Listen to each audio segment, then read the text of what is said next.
நாட்டிலேயே மிகப்பெரிய top digital entertainment கம்பெனியான Rajeswaran மீடியாவின் புதிய சிஇஓக்காக அனைவரும் ஆவலாக காத்துக் கொண்டிருந்தனர். அந்த சிஇஓவுடன் டைப் வைத்துக் கொள்வதற்காக ராஜேஸ்வரன் மீடியா ஹெட் குவார்ட்டர்ஸில் பல செலிபிரிட்டிகள் காத்து கிடந்தனர். திடீரென அந்த இடத்திற்கு பெரிய சொகுசான BMW கார் வந்து நின்றது. புதிய சிஇஓ வந்திருக்கிறார் என அனைவரும் அந்த காரை நெருங்கி போக அந்த காரில் இருந்த ஒரு அழகான பெண் இறங்கினாள். அனைவரும் அந்த பெண்ணிடம் பூங்கொத்துகளை கொடுத்து வரவேற்க, ஆனால் அவளோ அமைதியாக அதனை மறுத்தாள்.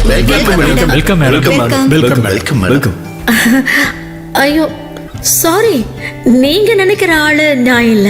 நான் நம்ம சிஇஓக்கு பர்சனல் அசிஸ்டன்ட். என் பேரு ஜாஸ்மின் என சொல்லிவிட்டு ஆபீஸுக்குள் சென்றாள். PA BMW காரில் வருகிறார் என்றால் சிஇஓ எப்படி வருவார் என அனைவரும் எதிர்பார்த்திருந்தனர். அப்போது 30 வயதுடைய ஒருவன் ஒரு ஓட்டை ஸ்கூட்டரில் எந்த ஆடம்பரமும் இன்றி பழைய ஃபார்மல் டிரெஸ் அணிந்து கொண்டு அங்கே வந்தான்.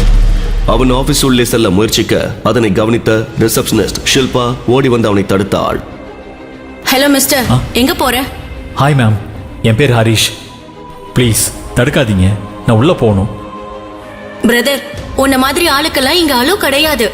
உன்னை யார் இங்க வர சொன்னது என லேசான கோபத்துடன் கேட்டாள்.